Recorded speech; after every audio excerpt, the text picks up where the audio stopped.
little girl warns Millionaire. She locked me in the basement. He breaks down the door. Before we begin, subscribe if you believe empathy still has power. Enjoy the story. The late afternoon sun cast long shadows across the marble steps of the Ross mansion. Ethan Ross had worked 20 years to afford this sanctuary, but today, something felt different. The house seemed too quiet, too still. As his black sedan pulled into the driveway, Ethan loosened his tie and glanced at his phone. 3 missed calls from his fiancée, Vanessa. He'd been away for 5 days on a business trip to Seattle, finalizing the largest sustainable housing development his company had ever undertaken. All he wanted was to see the 2 people who mattered most: Vanessa, the woman who'd brought light back into his life after 7 dark years, and little Lily, the 6-year-old they'd recently welcomed through temporary adoption. He stepped out of the car, breathing in the familiar scent of jasmine from Vanessa's garden. Yet something nagged at him. Where was Lily's bicycle, usually scattered on the front lawn? Where were the colorful chalk drawings that typically decorated the driveway? As he climbed the steps, his phone buzzed. A text from an unknown number. "She's locked in the basement." Ethan stopped cold, his hand frozen on the brass door handle. The message felt like ice water in his veins. Who would send such a thing? The front door opened before he could reach for his keys. Vanessa appeared, radiant as always, her blonde hair perfectly styled, her smile warm and welcoming. "Darling," she exclaimed, wrapping her arms around him. "I've missed you so much. How was Seattle?" Ethan forced himself to return her embrace, but his mind raced. "Where's Lily? I brought her something from my trip." Vanessa's smile never wavered. "Oh, she's sleeping, sweetheart. Poor little thing has been so tired lately. She's been asking for you, but I thought it best to let her rest." "Sleeping? It's only 6 o'clock. She had a long day. She practically fell asleep at dinner." Vanessa took his briefcase. "Come, I'll make you coffee. You look exhausted." Ethan nodded, but his eyes wandered to the staircase. In the 5 weeks since Lily had come to live with them, she'd never gone to bed this early. The silence felt heavy, unnatural. As Vanessa moved toward the kitchen, Ethan pulled out his phone and dialed Lily's number. He'd gotten the 6-year-old her own phone, a simple device that could only call him Vanessa or 911. The phone rang once, twice, 3 times. No answer. "Lily's not picking up," he called to Vanessa. "Oh, you know how soundly she sleeps," Vanessa replied from the kitchen. "Plus, I think her phone battery might be dead." Ethan's unease deepened. Lily was obsessive about keeping her phone charged. He climbed the stairs, his footsteps echoing in the unusually quiet house. "Lily? Sweetheart, it's Ethan. I'm back from my trip." Silence. He turned the handle and pushed the door open. The room was neat, almost too neat. Lily's bed was made with military precision, something that struck him as odd. Her stuffed animals sat in a perfect row on her pillow, when usually they were scattered around the room. Take a moment to think about the times when your instincts told you something wasn't right. Sometimes our hearts know things our minds haven't figured out yet. Ethan stood in Lily's empty room, the anonymous text message burning in his mind. "She's locked in the basement." He walked to Lily's window and looked down at the backyard. Where were the toys that usually littered the lawn? "Find anything you're looking for?" Ethan turned to find Vanessa standing in the doorway, still smiling, but something in her eyes seemed sharper now. "Just checking on her," he said. "I brought her a snow globe from Seattle." "How thoughtful. You can give it to her tomorrow when she wakes up." Vanessa moved into the room and began adjusting things that were already perfect. Ethan's attention was caught by something on Lily's desk. A small, brownish stain. It looked like blood. "What's that?" he asked, pointing to the stain. Vanessa glanced over and shrugged. "Oh, that. The cat knocked over her juice box earlier, made quite a mess." "We don't have a cat," Ethan said quietly.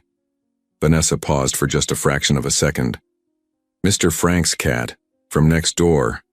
It got in through the garden door earlier today, Explanation was smooth, reasonable.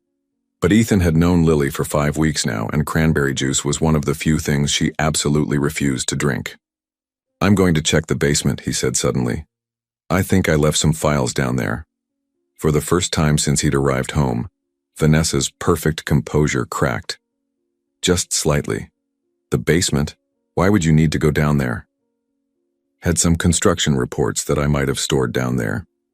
"I'll help you look," she said, moving toward the door. "No need," Ethan replied, already heading for the stairs. "I know where they are." The basement smelled different. Not musty or stale as he'd expected, but lived in.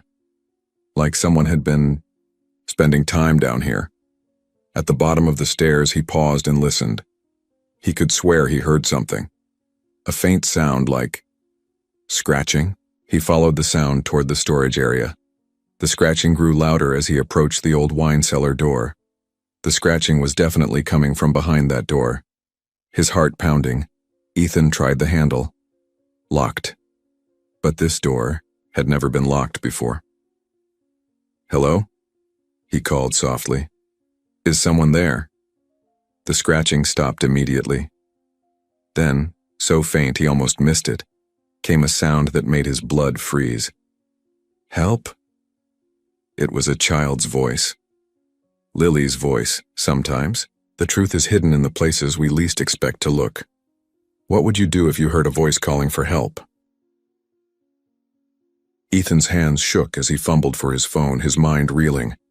Lily was behind that locked door. But how? Why? Vanessa said she was sleeping upstairs. Vanessa, who had been nothing but kind and loving. Vanessa, who had brought joy back into his life. "Lily?" he called again, his voice barely above a whisper. "Lily, is that you?" "Ethan?" The voice was weak, frightened, but unmistakably hers. "Ethan, please help me, I can't get out." His heart hammered against his ribs as he tried the handle again, pulling and pushing with desperate force. The lock held firm. What kind of lock was this? And where was the key? "I'm here, sweetheart. I'm going to get you out. Can you tell me how long you've been in there?" "I don't know," came the small, scared voice. "A long time since you left." She said you didn't want to see me anymore. She said I had to stay here until you decided if you wanted to keep me." Ethan's vision blurred with rage and disbelief. "That's not true, Lily. That's not true. At all. I've been thinking about you every day. I brought you presents. I never said any of those things." "I know," Lily whispered. I knew she was lying. But she locked the door and took my phone. I tried to call you, but she said if I made noise, you'd send me away forever. Ethan closed his eyes, trying to process what he was hearing. The woman he loved, the woman he was planning to marry in 2 months, had locked a 6-year-old child in a basement storage room. It was unthinkable. Impossible. "I'm going to find the key," he told her. "Stay strong, okay? I'm not leaving you." He ran back, upstairs, his mind racing. Where would Vanessa keep the key? And more importantly, where was Vanessa? He'd expected her to follow him downstairs to ask what he was doing. Her absence now seemed ominous. The kitchen was empty, but he could hear water running in the master bathroom upstairs. She was taking a shower. Good. That gave him time to search. He started with the obvious places, the kitchen drawers, the small table by the front door where they kept miscellaneous keys. Nothing. Then he remembered the small jewelry box on Vanessa's vanity. She kept spare keys there sometimes. Moving as quietly as possible, he crept upstairs. The shower was still running. He slipped into their bedroom and approached Vanessa's vanity. The jewelry box was locked, but he knew where she kept that key, under the decorative bowl where she put her earrings. Inside the jewelry box, among her rings and necklaces, he found several keys he didn't recognize. One was small and old-fashioned, the kind that might fit an antique wine cellar door. As he pocketed the keys, his eyes fell on something else in the jewelry box that made his stomach drop. Lily's phone. The safety phone he'd given her. The one Vanessa claimed might have a dead battery. The shower stopped. Ethan quickly closed the jewelry box and headed for the door, but Vanessa's voice stopped him. "Darling, is that you?" "Just getting changed," he called back, forcing his voice to sound normal. "Don't mind me. Did you find those files you were looking for?" The question was casual, but there was something underneath it. A careful probing. "Still looking," he replied. "You know how disorganized I can be." He heard her moving around in the bathroom, the sounds of her evening routine. He had maybe 10 minutes before she came looking for him. Racing back to the basement, he tried the first key. It didn't fit. The second one was too large. The third, click. The lock turned, and Ethan pulled the door open. What he saw inside would haunt him for the rest of his life. Lily was huddled in the corner of the small space, sitting on a thin blanket. She was still wearing the yellow dress he'd last seen her in 5 days ago, but it was dirty and wrinkled. There was a small scratch on her cheek, and her usually bright eyes were dull with exhaustion and fear. But she was alive. She was alive, and she was looking at him with such relief and hope that it nearly broke his heart. "Ethan!" She struggled to her feet and ran to him, wrapping her small arms around his waist. "You came back. You came back for me." He knelt down and held her tight, feeling her small body trembling against his. "Of course I came back. I would always come back for you. Always." Over her head, he could see the makeshift prison Vanessa had created. A few bottles of water, some crackers, a bucket in the corner that made his stomach turn. How could anyone do this to a child? How could the woman he loved, the woman he planned to marry, do this to an innocent little girl? "We need to get you out of here," he whispered. "Can you walk?" Lily nodded, but as they moved toward the door, they heard footsteps on the basement stairs. "Ethan?" Vanessa's voice drifted down, sweet and concerned. "Are you still down there? I thought I heard voices." Ethan's mind raced. If Vanessa found them like this, what would she do? Would she try to explain it away? Would she hurt Lily? He couldn't risk it. "Quick," he whispered to Lily. "Hide behind those boxes. Don't make a sound until I tell you it's safe." Lily's eyes widened with fear, but she nodded and disappeared behind a stack of storage containers. Ethan quickly locked the wine cellar door and pocketed the key, then turned to face Vanessa as she appeared at the bottom of the stairs. She looked radiant, dressed in a silk robe, her hair damp from the shower. But now, looking at her with new eyes, Ethan could see something he'd missed before, something cold and calculating behind her warm smile. "There you are," she said, moving toward him. "Find what you were looking for?" "Not yet," he managed. "Maybe they're in my office after all. Maybe." She was studying his face carefully. "You look upset. Is everything all right?" "Just tired. Long trip, you know."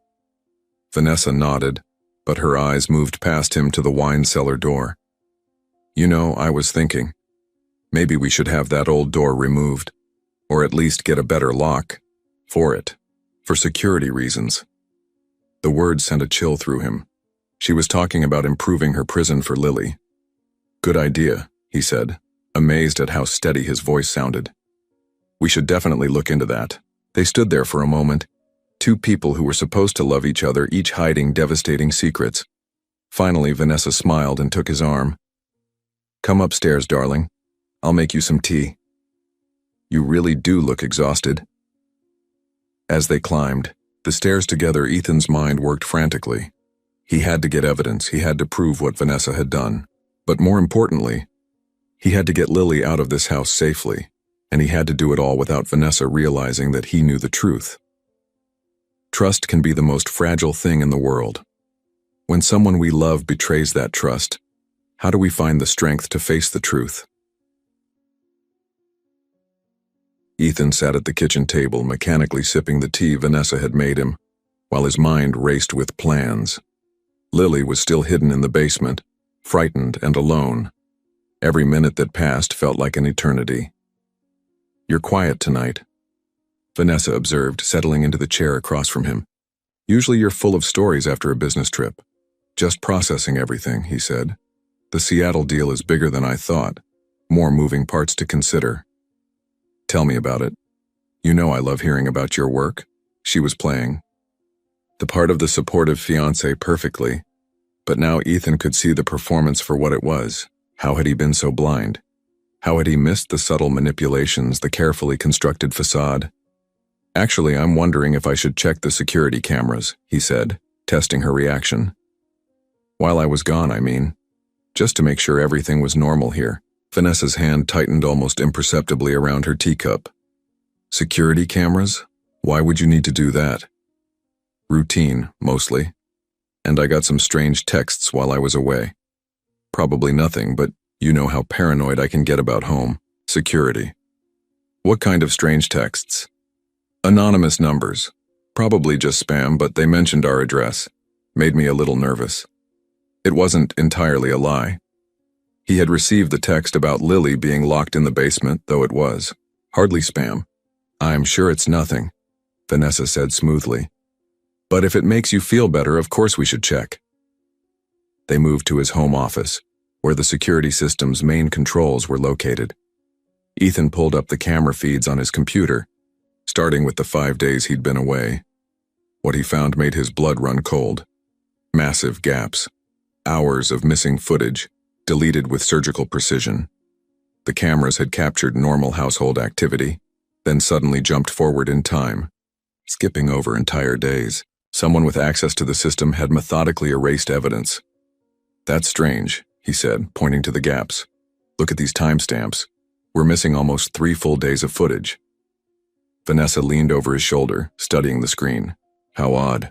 Maybe there was a power outage or a system malfunction. The backup battery should have prevented that. And look, he pointed to a specific gap. This deletion happened yesterday, while the system was running normally. Someone manually erased this footage. Maybe we should call the security company, Vanessa suggested. Have them run a diagnostic. Maybe, Ethan agreed, but privately he was already planning his next move. I'm going to check with Mr. Frank tomorrow, see if he noticed anything unusual while I was gone. Again, that tiny flinch. So subtle he would have missed it before, but now he was watching for it. Mr. Frank? Why would he know anything? He's retired, home all day. He tends to notice when things are out of the ordinary on our street. Remember when those packages were being stolen last year? He's the one who spotted the thief. Right, Vanessa said slowly. Though you know how elderly neighbors can be. Sometimes they imagine things or misremember details. Frank's mind is sharp as a tack. That's why I trust his observations. Ethan was improvising, but he could see that the mention of their neighbor was making Vanessa uncomfortable. Had Frank seen something? Had he tried to check on Lily during the week? I think I'll go over there now, actually, Ethan said, standing up. The lights are still on in his house. Now? It's almost 9 o'clock. Don't you think that's a bit late for a social call? Frank stays up until 11 watching the news. He won't mind.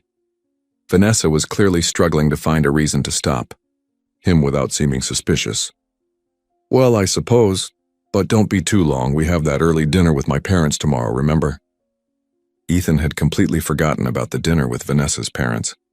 Under normal circumstances, he enjoyed their company. But now, the thought of sitting through hours of polite conversation while Lily remained trapped in the basement felt impossible. Of course, he said. I'll just be a few minutes. He grabbed his jacket and headed for the door, but Vanessa's voice stopped him. Ethan? Yes? I love you. You know that, right? The words should have warmed his heart. Instead, they felt like ice water in his veins, because now he could hear what lay beneath them. Not love, but possession. Not affection, but control. I love you too, he said, and hated himself for the lie. The walk to Frank Morrison's house took less than 2 minutes, but it felt like a lifetime. Frank was indeed awake, sitting in his front window reading a newspaper, just as he did every evening. When he saw Ethan approaching, he set down his paper and opened the door before Ethan could knock. Ethan? Good to see you, son. How was your trip? Frank was 65, a retired postal worker who'd lived in the neighborhood for 20 years. He was one of those people who noticed everything but gossiped about nothing. Exactly the kind of neighbor Ethan valued. Productive, thanks. Frank, I wanted to ask you something. Did you notice anything unusual at my house while I was away? Anyone coming or going at odd hours? Frank's expression grew serious. Funny you should ask. I was going to mention something to you, but I wasn't sure if it was my place. Ethan's heart rate picked up. What did you see? Well, it's about little Lily. I haven't seen her outside all week. Usually she's in your backyard every day playing or riding her bike. But this week, nothing. I started to wonder if maybe she'd gotten sick, or if you'd taken her with you on your trip. What else? There was something else. Wednesday night, late, I heard what sounded like a child crying. It was faint, seemed to be coming from your house, but I couldn't tell exactly where. I almost called, but then it stopped, and I figured maybe it was the TV or something. Ethan's hands clenched into fists. Wednesday night would have been Lily's. Third day locked in the basement. And Thursday, Frank continued, I saw Vanessa carrying bags out to the trash at around midnight. Big black garbage bags. Seemed odd, since trash pickup isn't until Friday afternoon. And she looked nervous. Kept checking the street like she was worried someone would see her. Did you see what was in the bags? No, but they looked heavy. And one of them had something sticking out. Looked like fabric. Maybe old clothes. Or linens. Lily's clothes, Ethan realized. Vanessa had been throwing away evidence of Lily's presence in the house. Frank, this is important. If I asked you to call the police, would you be willing to tell them what you just told me? Frank's eyes widened. The police? Ethan, what's going on? I can't explain everything right now, but I think Lily might be in danger. I need to gather more evidence before I make any moves, but I wanted to know if you'd back me up when the time comes. Of course, Frank said without hesitation. That little girl, she's something special. Always waves to me when she sees me in the garden. Has the sweetest smile if someone's hurt her. No one's hurt her, Ethan said quickly. But she's not safe. I'm going to make sure she's safe, Frank, I promise. As he walked back to his house, Ethan's phone buzzed with a text message. For a moment, his heart stopped. Was it another anonymous warning? But the message was from Grace Chen, a woman who worked in his company's community relations department. Hi, Ethan. I know this is weird, but I need to talk to you about Lily. It's urgent. Can you call me? Grace was in her late 20s, earnest and dedicated to her work with local foster care programs. She'd been the one to connect them with Lily's caseworker. But why would she be texting him at 9 at night? He dialed her number immediately. Ethan, thank God, Grace answered on the first ring. I've been trying to figure out how to approach this. I found something today that I think you need to know about. What kind of something? It's about Lily's mother, the woman who died in the car accident. I was going through some old files trying to help another family, and I found a letter that was supposed to be given to Lily when she turned 18. But I think you need to see it now. What does it say? I can't tell you over the phone. Can you meet me somewhere? Tonight? Ethan glanced back at his house where Vanessa was waiting, where Lily was still hidden in the basement, scared and alone. I can't leave right now. Can you come to me? Or, no, that won't work either. Ethan, what's wrong? You sound stressed. Grace, I need to ask you something, and I need you to be completely honest. When you first connected us with Lily's case, was Vanessa involved in the process? Did she speak to any of the social workers directly? There was a long pause. Yes, actually. She called several times, said she was handling the paperwork for you because you were so busy with work.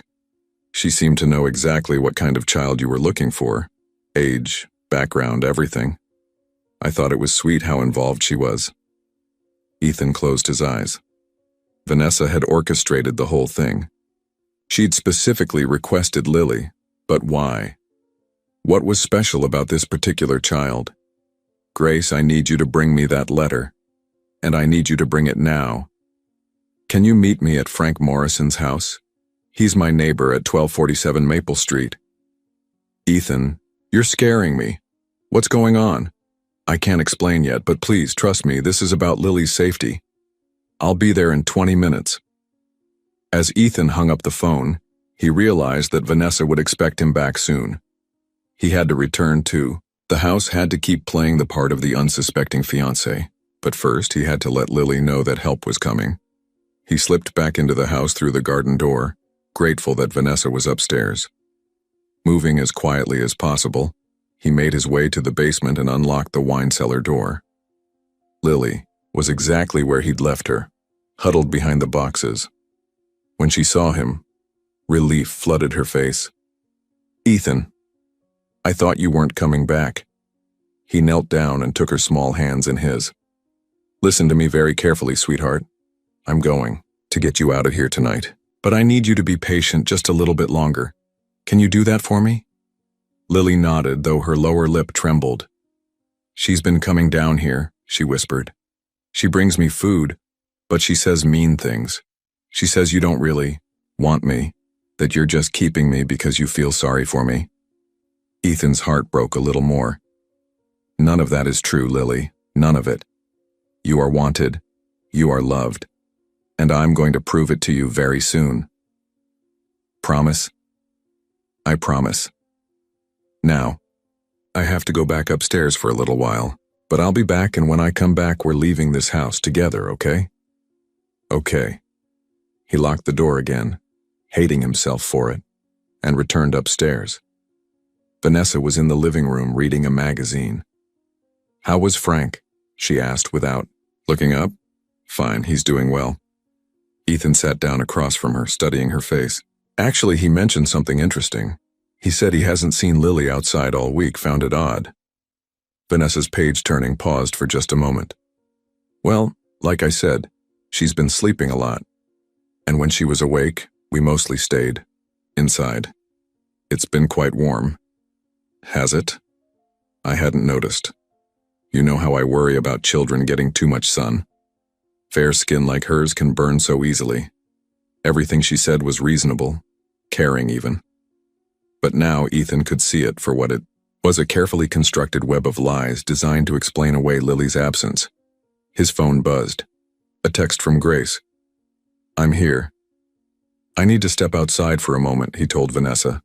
"Frank wanted to show me something in his garden, some problem with his roses." "At this hour?" "He has new solar lights. Says they make it easy to see the damage." Vanessa nodded, but he could feel her watching him as he left the house. Frank was waiting in his front yard with Grace, a petite woman with kind eyes who looked deeply concerned. In her hands was an envelope, yellowed with age. "This is it," she said, without preamble. "The letter from Lily's mother. Ethan, I don't know how to tell you this, but just show me." Grace handed him the envelope. His name was written on the front in handwriting he didn't recognize. Inside was a single sheet of paper covered in the same feminine script. As Ethan read the letter, his world turned upside down. Sometimes the most important truths are the ones we never expected to find. What would you do if you discovered that everything you thought you knew about your life was wrong? The letter trembled in Ethan's hands as he read it by the glow of Frank's porch light. Grace and Frank stood nearby, their faces etched with concern, but their voices seemed to fade into the background as the words on the page rewrote everything he thought he knew about his life. "My dearest Ethan, if you are reading this, then I am gone and our daughter needs you. I know this will come as a shock. I know you don't even know she exists. But Lily is yours, Ethan. She was born exactly 9 months after that night we spent together after your divorce papers were finalized. I wanted to tell you, but you were so hurt, so raw from what Sarah had done to you. You kept saying you never wanted to trust anyone again, never wanted to be vulnerable to that kind of pain. When I found out I was pregnant, I thought about calling you 1,000 times, but I was scared. Scared you'd think I was trying to trap you like Sarah tried to do. Scared you'd reject both of us. So I raised her alone, and she is the most beautiful, intelligent, loving child you could imagine. She has your eyes, Ethan, your determination, your kind heart. She asks about her daddy sometimes, and I tell her that he's a good man who just doesn't know about her yet. I named her Lily because you once told me that lilies were the only flowers that could bloom in any season, in any conditions. You said they were survivors like you. Our daughter is a survivor too. If something happens to me, please don't let her go to just anyone. She deserves a family who will love her the way you would love her if you knew she was yours. There's a DNA test in my safe deposit box if you need proof, but I think once you meet her, you'll see the truth in her face. I'm sorry I kept her from you. I'm sorry I was too afraid to give you the choice, but please, if you're reading this, don't let my fears rob her of the father she deserves. Love always, Marina Rodriguez P.S. Box 847 at First National Bank. The key is taped under her crib. Tell her I loved her every day of her life. Ethan read the letter 3 times before the words fully sank in. Lily wasn't just a foster child they'd taken in. She was his daughter, his flesh and blood. The child he'd never known existed had been living under his roof for 5 weeks, and the woman he planned to marry had locked her in a basement. Marina Rodriguez, he whispered, the name triggering a flood of memories. She'd been a paralegal at his lawyer's office during the divorce proceedings. Kind, intelligent, beautiful in a quiet way. She'd worked late one night to help him understand some complex paperwork, and afterward they'd gone for coffee. Coffee had turned into dinner. Dinner had turned into a long conversation about betrayal and healing. And yes, there had been one night. He'd been in such a dark place then, convinced that he was destined to be alone. Marina had offered comfort without demanding anything in return. He'd thought about calling her afterward, but his lawyer had mentioned she'd taken a new job in another city. He'd lost track of her completely. Ethan? Grace's voice brought him back to the present. Are you okay? You look like you've seen a ghost. She's my daughter, he said, his voice barely audible. Lily is my daughter. Frank and Grace exchanged shocked looks. Are you sure? Grace asked. Look at the date. Ethan showed them the letter. Marina Rodriguez. I knew her. There was one night during my divorce. The timing matches exactly. But how did Vanessa end up with Lily? Frank asked.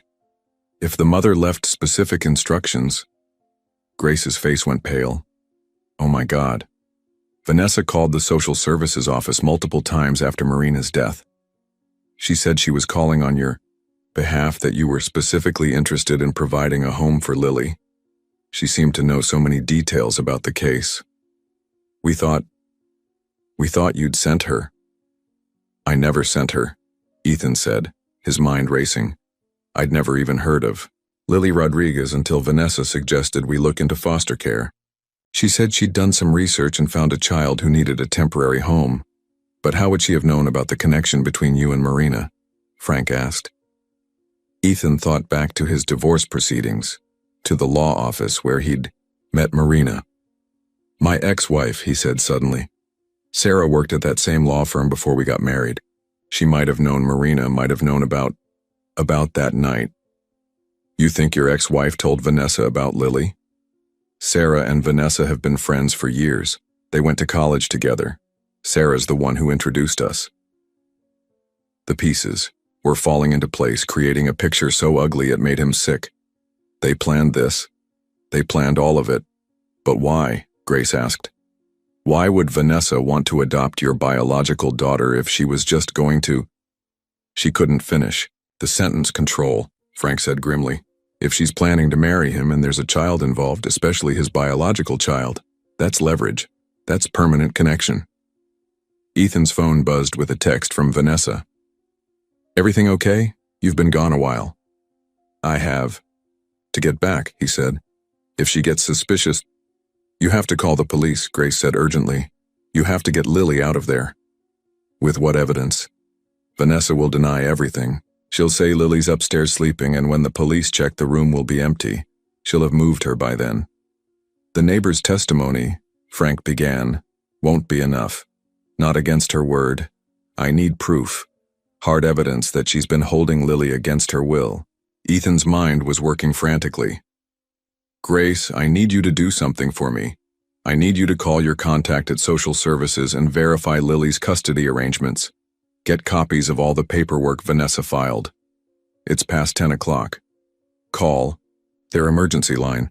Tell them it's urgent. Tell them there's a child safety issue. What are you going to do? Ethan looked toward his house where lights glowed warm and welcoming in the windows. From the outside, it looked like a perfect home. Inside, a 6-year-old girl was imprisoned by the woman who was supposed to love and protect her. His daughter. His own daughter. I'm going to end this, he said. Tonight. He walked back to his house on unsteady legs, the letter burning like fire in his pocket. As he reached the front door, he could hear music playing softly inside. Classical, soothing. Vanessa had set the scene perfectly for a romantic evening with her fiancé returning from a business trip. She was in the kitchen when he entered, humming along to the music as she arranged flowers in a vase. She looked up when she heard his footsteps and her face lit up with that radiant smile he'd fallen in love with. There you are, I was starting to worry. How are Frank's roses? Aphids, Ethan said, amazed at how normal his voice sounded. Nothing that can't be handled with the right treatment. I'm glad. You know how much I love our neighborhood. I'd hate for anything to spoil it. The words seemed loaded with double meaning, but Ethan couldn't tell if he was reading too much into them or if Vanessa was already playing games. Vanessa, I've been thinking about our wedding. Oh? She set down the flowers and gave him her full attention. What about it? Maybe we should move the date up. Get married sooner. Her eyes lit up with genuine excitement. Really? How much sooner? Next week. This weekend even. We could fly to Vegas, make it simple and romantic. But what about all the plans we've made? The venue, the catering, our families. We can have a big party later. But I don't want to wait anymore. I want you to be my wife now. It was a test, and Vanessa passed it with flying colors. Her joy seemed completely authentic as she threw her arms around him. Yes, she exclaimed. Yes, of course. Oh, Ethan, that's the most romantic thing you've ever said. What about Lily? He asked, watching her face carefully. We'd need to arrange something for her during the honeymoon. Again, that barely perceptible pause. Well, we could ask my sister to watch her, or maybe find a nice boarding school with a summer program. Children adapt so quickly. A boarding school. She was already planning to get rid of Lily permanently. Actually, Ethan said, his heart pounding, I think I should check on her before we make any plans, maybe take her temperature, see if she's feeling better. Oh, don't wake her, Vanessa said quickly. She was so restless earlier. I finally got her settled down around 8. It's okay, I'll just peek in. Ethan, really, I think we should let her sleep. But he was already heading for the stairs. Vanessa followed him, her tone becoming more insistent. Darling, please, you know how cranky she gets when her sleep is interrupted. Ethan opened the door to Lily's room. The bed was still made with the same military precision, the stuffed animals arranged in their perfect row. He walked to the bed and pulled back, the covers revealing pillows arranged to vaguely resemble a sleeping child. Where is she, Vanessa? His voice was calm, but there was steel underneath it. When he turned around, Vanessa was standing in the doorway, and for the first time since he'd known her, her mask had slipped. She's fine, Vanessa said. She's safe. Where is she? Ethan, you don't understand the situation. That child, she's not what she seems. What are you talking about? Vanessa took a step into the room, her hands raised in a placating gesture. She's been telling lies about me, saying I've been mean to her, that I've hurt her. She's trying to turn you against me. She's 6 years old. 6-year-olds can be very manipulative, especially ones who've been in the system. They learn to play adults against each other. Ethan felt sick listening to her. This was how she'd rationalized locking a child in a basement, by painting the victim as the villain. Show me where she is, now. I will, but first you need to understand something. That child is not some innocent orphan we're helping out of the goodness of our hearts. She's a threat to everything we've built together. How could a 6-year-old possibly be a threat to us? Vanessa's eyes were bright with an intensity he'd never seen before. Because she's yours, Ethan. She's your biological daughter. The admission hung between them like a live wire. Ethan forced himself to look surprised. That's impossible. DNA doesn't lie. I had her tested the week after she arrived. Marina Rodriguez was her mother. Marina Rodriguez, the woman you slept with during your divorce. How did you know about Marina? Sarah told me. She knew Marina was pregnant, suspected it was yours. She's been keeping track of the child for years, waiting for the right moment to use the information. Use it how? Vanessa's laugh was bitter. Don't you see? Sarah wants you back. She's never gotten over losing you. When she found out about the child, she thought she could use her to drive a wedge between us. She told me about Lily, hoping I'd break up with you rather than deal with the complication of your secret daughter. But you didn't break up with me. Of course not. I love you too much for that. But I also wasn't going to let some little girl ruin everything we've worked for. So you decided to what, lock her away? I was protecting us. Do you have any idea what would have happened if the truth came out? The media would have had a field day. Millionaire CEO discovers secret daughter. Your reputation would have been destroyed. Our future would have been destroyed. Ethan stared at the woman he'd planned to marry, seeing her clearly for the first time. In her mind, she was the hero of this story. She'd convinced herself that imprisoning a child was an act of love. Where is she, Vanessa? She's safe. She's comfortable. I've been taking care of her. In the basement. Vanessa's expression didn't change. You know, I found her. I heard her calling for help. Then you know she's fine. A little scared perhaps, but unharmed. You locked a 6-year-old child in a wine cellar. I made sure she had everything she needed. Food, water, blankets. It was temporary, just until we could figure out a permanent solution. What permanent solution? What were you planning to do with her? For the first time, Vanessa looked uncertain. There are options. Private schools in other states, families who specialize in difficult children. You were going to sell her. I was going to find her a good home with people who could handle her needs. Ethan felt rage building in his chest, hot and dangerous. This woman had taken his daughter, and treated her like a problem to be solved, an obstacle to be removed. Get out of my way, he said quietly. Ethan, please, let's talk about this rationally. Get out of my way, or I will move you myself. Something in his tone must have convinced her that he meant it. Vanessa stepped aside and Ethan pushed past her toward the stairs. Where are you going? She called after him. To get my daughter. Ethan, wait. You don't understand what you're doing. But he was already running down the stairs, taking them 3 at a time. Behind him, he could hear Vanessa's footsteps, could hear her calling his name. But all that mattered now was getting to Lily, getting her out of that basement, holding her in his arms and telling her the truth. He was her father. He was her father, and he'd failed to protect her. But that ended now. There comes a moment when we have to choose between the life we've planned and the life that's calling us. What would you sacrifice to save someone you love? Ethan reached the basement and fumbled with the key. Behind him, Vanessa's footsteps echoed on the stairs. Ethan, stop. You're making a terrible mistake. The lock clicked open. Lily was huddled in the same corner, but now she looked up with hope. Lily, he said, dropping to his knees. I'm here. I'm getting you out. She ran to him and he scooped her up, feeling her small body shake against his chest. Is it time to go? She whispered. Yes, sweetheart. It's time to go. Vanessa appeared in the doorway, her perfect composure cracking. Put her down, Ethan. No. You don't know what you're doing. That child has been manipulating you. Lily lifted her head and looked at Vanessa. You're the liar, she said quietly. You told me he didn't want me. She's trying to make me look like the villain. Stop, Ethan said firmly.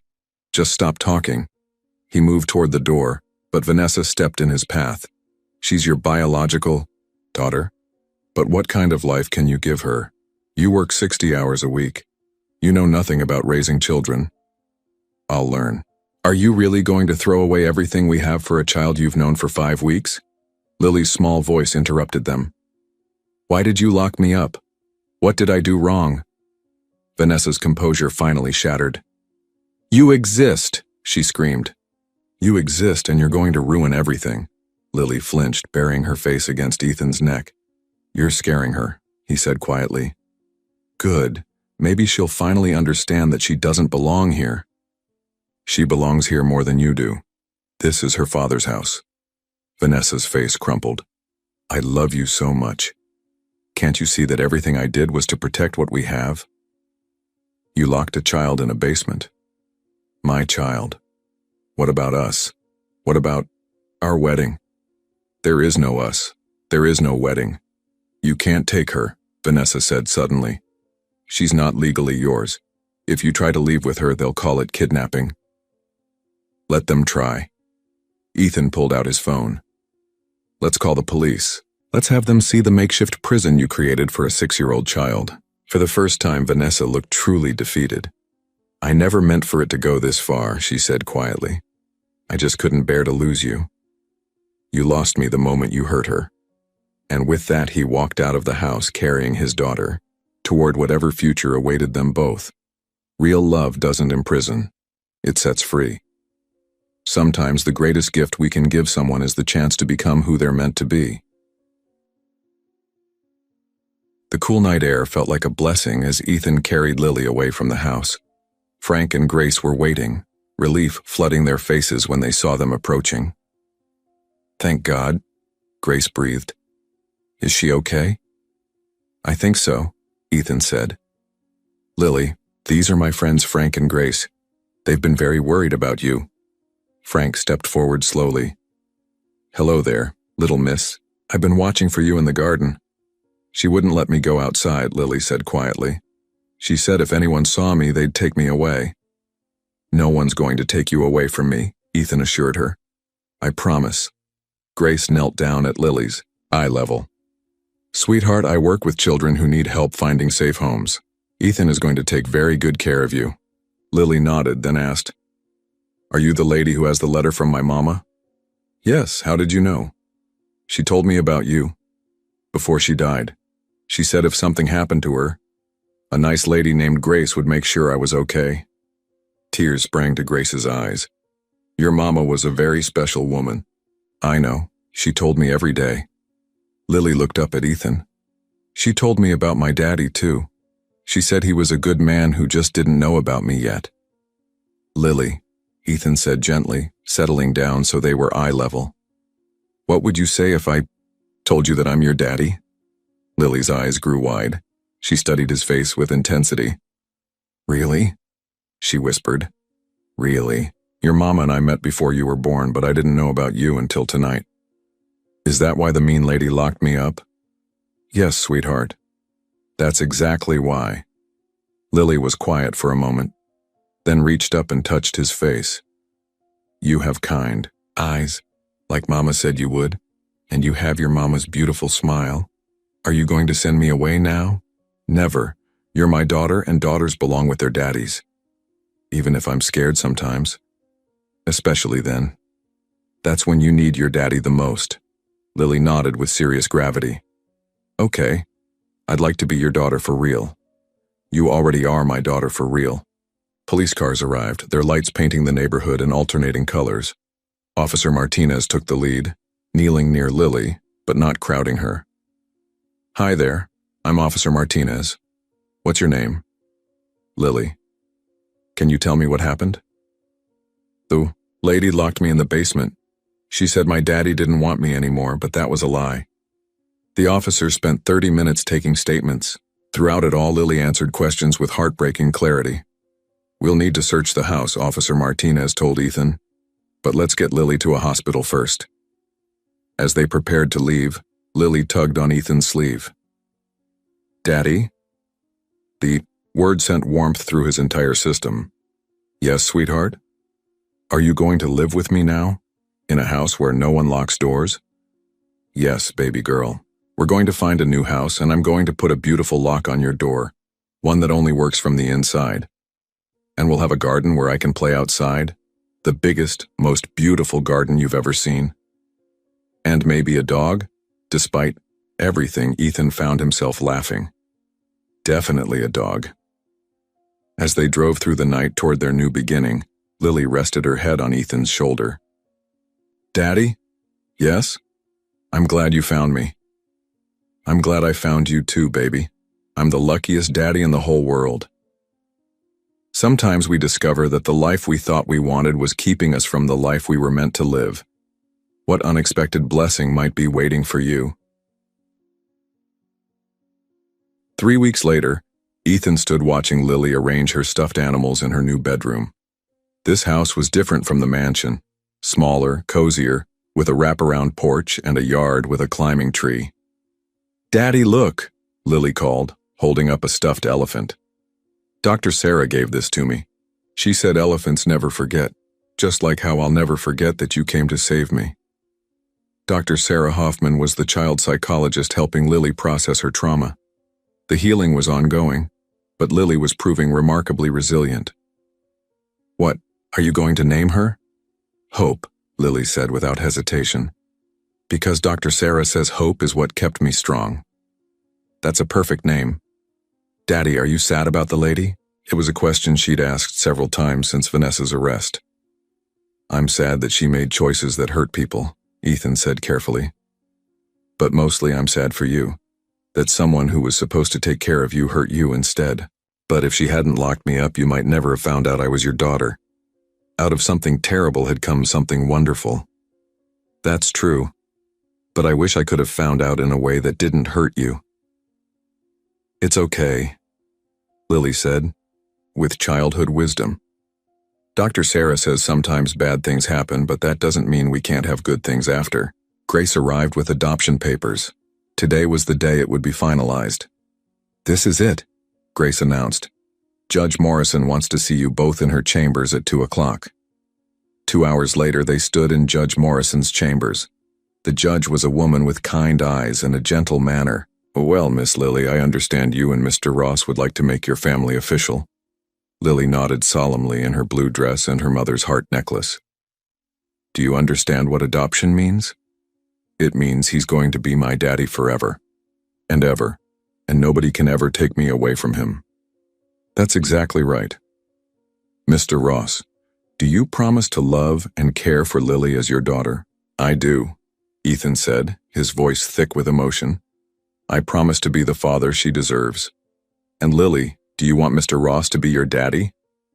"Yes," Lily said with enthusiasm. "I want him to be my daddy, and I want us to live in our house with the climbing tree forever."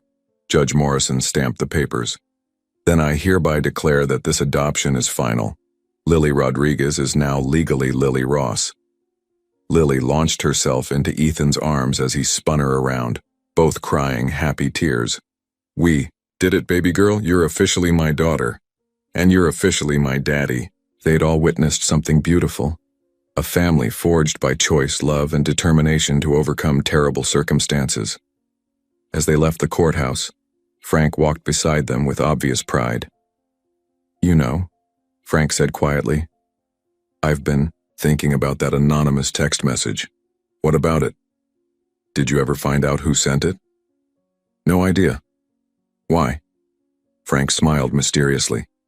"Just curious. Funny how sometimes the right help comes from unexpected places." At home, Lily tugged on Ethan's hand. "Daddy, can we call Dr. Sarah? I want to tell her about being adopted." "Of course. And maybe we should start working on that garden." "Yes. And can we get the puppy tomorrow?" "Let's see how the garden goes first." As they drove through their neighborhood, Lily chattered excitedly about their future. Ethan felt overwhelmed with gratitude for the anonymous warning, for friends who'd stood by them, for Lily's incredible resilience. Most of all, he was grateful for Marina Rodriguez, who had given him the greatest gift of his life. The nightmare was over. The healing was ongoing, but the future stretched ahead, bright with possibility and filled with love that could overcome any darkness. Every ending is also a beginning. Sometimes the greatest blessings come disguised as challenges, teaching us what we're truly capable of when love guides our way. 6 months later, Ethan stood making Saturday morning pancakes while Lily played with their golden retriever puppy, Charlie, in the garden. The morning light illuminated a life that felt peaceful and complete. Lily had started first grade and was thriving. Ethan had changed his business practices, delegating more and refusing unnecessary travel. Success meant something different when you had someone waiting for bedtime stories. Vanessa had accepted a plea deal, receiving 5 years in prison. She'd written expressing remorse, but Ethan knew that true love never sought to destroy innocence. A knock at the door interrupted his thoughts. Frank stood on the porch with an envelope, his expression mixing nervousness with determination. "Frank, good morning. Come in." "Actually, Ethan, I think we should sit down for this conversation." Something in Frank's tone made Ethan pause. "Is everything all right?" "Everything's fine, but I have something to tell you. You remember that anonymous text message?" "Of course. I sent it." Ethan stared at his neighbor. "You? How did you know?" Frank sighed deeply. "I've been watching that house for 20 years. I notice everything. Wednesday night, when I heard the crying, I couldn't let it go. So I went over to investigate. You broke in, borrowed your spare key. I was worried about Lily. When I couldn't find her anywhere, I heard her voice from the basement. She begged me to call you, but she was terrified. She wanted her daddy to be the one to save her." Frank paused, remembering that night. "So I told her I'd send you a message to help you find her. I bought a burner phone and sent that text." "Why didn't you tell me this sooner?" Frank looked at the envelope. "Because there's more. This was in your mailbox Wednesday morning. It's addressed to you, mailed from Marina Rodriguez 2 weeks before she died." Ethan's hands trembled. "Why do you have this?" "It was mixed in with my mail by mistake. I meant to bring it over immediately, but then I got the flu. By the time I felt better, I'd forgotten about it. Lily should hear this too." Frank nodded and got her. Lily came in with Charlie, her cheeks flushed from playing. "Hi. Mr. Frank, are you staying for pancakes?" "Maybe. But first, your daddy has something to read from your mama." Lily climbed onto the couch beside Ethan and looked at the envelope with wide eyes. "Is it another letter?" "Yes, baby." Ethan carefully opened the envelope. Inside was Marina's letter, explaining everything. How she'd been sick, how she'd finally found the courage to tell him about Lily, how she'd made arrangements with Grace to ensure Lily was placed with a loving family if something happened. She talks about you. Sometimes, based on the few stories I've shared, she calls you the daddy I haven't met yet. She draws pictures of a tall man with kind eyes who builds houses for families. When Ethan finished reading, Lily was quiet for a long moment. "Mama wrote to you before?" "Yes, baby. She wrote because she wanted us to find each other. But you didn't get the letter." "No, I didn't get it in time. But I think your mama and the universe conspired to bring us together anyway." Lily considered this seriously. "So if Mr. Frank hadn't sent you the message, you might never have known I was your daughter?" "That's right," Frank said quietly. "Your mama tried to tell your daddy 2 years ago, but the letter got lost. So when I realized who you were and that you were in trouble, I knew I had to help you find each other." "You saved me," Lily said to Frank with absolute certainty.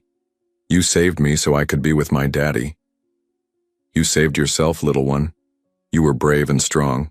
They went to the bank to see the treasures Marina had left. Photos of Lily as a baby, videos of her first steps, a notebook documenting everything a father would want to know. There was also a letter for Lily. "My sweet Lily, if you're reading this with your daddy beside you, then my greatest wish has come true." When Ethan finished reading, Lily climbed into his lap. "I think Mama knew you would save me," she said simply. "She knew you would be exactly the daddy I needed. And you are exactly the daughter I never knew I needed." That evening, as he tucked Lily into bed, she asked one final question. "Daddy, do you think Mama can see us now?" Ethan looked around the room they'd decorated together. Walls covered with Lily's artwork, shelves filled with books they read together. "I think she can see us, baby girl. And I think she's very proud of the brave, beautiful daughter she raised. I love you, Daddy." "I love you too, Lily Hope Ross. Forever and always." Later that night, Ethan sat on his back porch, looking up at the stars. In his pocket was Marina's letter, a reminder of the courage it took to love someone enough to let them go. A year ago, he'd thought he had his life figured out, but all of that had been built on lies, a hollow foundation that crumbled when truth touched it. This life, this small house with its climbing tree and flower garden, this routine of bedtime stories and school pickup, this was real. This was love in its purest form. The housing initiative Lily had suggested was breaking ground next month. They were calling it Marina's Garden, and every house would have a garden plot and a climbing tree. As he prepared to go inside, Ethan heard Lily talking to Charlie in her room, reading him a picture book. She did that when she was feeling especially secure. He thought about the anonymous text that had started it all. "She's locked in the basement." 4 simple words that had changed everything. Frank's courage had saved not just Lily, but Ethan, himself. Tomorrow would bring new adventures, school projects, soccer games, birthday parties where Lily would befriend every child in her class. Simple, beautiful moments that added up to an extraordinary life. But tonight, Ethan stood in his garden surrounded by flowers he and his daughter had planted together, listening to peaceful sounds of his family, and marveled at how sometimes the most devastating betrayals can lead to the most beautiful redemptions. Love had won. Love would always win. And in a small house with a climbing tree and a father who would never again let anyone lock his daughter's door, a little girl named Lily Hope Ross slept safely, dreaming of all the tomorrows they would share. The nightmare was over. The healing was complete. And the love story, the real love story between a father and daughter who had found each other against impossible odds, would continue for the rest of their lives. In the end, the greatest rescue isn't about breaking down doors or defeating villains. It's about choosing love over fear, trust over suspicion, and hope over despair. It's about listening to the small voices that call for help and answering with everything you have. Because sometimes, when we save someone else, we save ourselves too. This story reminds us that heroes come in many forms. Sometimes they're neighbors who notice when something's wrong. Sometimes they're social workers who ask the right questions. And sometimes they're parents who choose love over everything else they thought they wanted. In our own lives, we all have opportunities to be someone's anonymous text message, someone's moment of intervention, someone's reason to hope. The question isn't whether we're capable of making a difference. It's whether we're brave enough to act when the moment comes. If this story moved you, if it reminded you of the power we all have to change someone's world, please like this video and subscribe to our channel. Share it with someone who needs to remember that love really does win in the end, that families can be formed in the most unexpected ways, and that sometimes the greatest gifts come wrapped in the most challenging circumstances. Your support helps us continue telling stories that matter, stories that remind us of our shared humanity and the incredible power of choosing love over fear. Thank you for joining Lily and Ethan on their journey. And remember, you never know when your moment